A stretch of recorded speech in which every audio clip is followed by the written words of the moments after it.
Hello students, RRB group D examinations అలాగే NTPC ఎగ్జామినేషన్లో quantitative యాప్టిట్యూడ్కి సంబంధించి ప్రీవియస్ ఇయర్ క్వశ్చన్ చూద్దాం.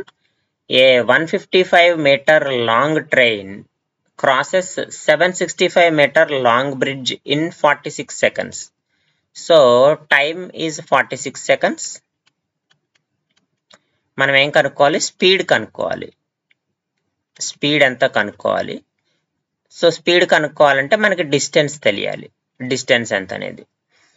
సో మనకి డిస్టెన్స్ ఎంత అవుతుంది అంటే ఇక్కడ ట్రైన్ అనేది బ్రిడ్జిని క్రాస్ చేసింది కాబట్టి డిస్టెన్స్ ఏంటంటే ట్రైన్ లెంగ్త్ ప్లస్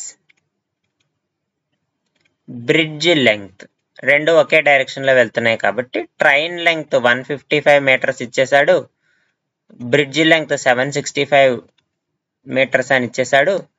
టోటల్గా నాకు ఎంత వస్తుందంటే 920 మీటర్స్ వస్తుంది.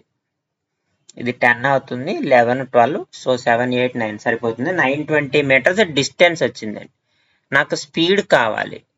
స్పీడ్ కావాలి అంటే speed S is equal to distance by time. Distance by time. Distance 920 metres, time 46. ఇది ఇందులో 2 సార్లు పోతుంది అంటే 20 మీటర్ పర్ సెకండ్ వచ్చింది. 20 మీటర్ పర్ సెకండ్. కానీ ఆన్సర్లో నాకు కిలోమీటర్ పర్ అవర్లో ఇచ్చాడు. కిలోమీటర్ పర్ అవర్లో ఇచ్చాడంటే 20 ఇంటూ 18/5తో మల్టిప్లై చేస్తే కిలోమీటర్ పర్ అవర్లోకి మారిపోతుంది. 18/5తో మల్టిప్లై చేయాలి. 5 20లో 4 టైమ్స్ పోతుంది.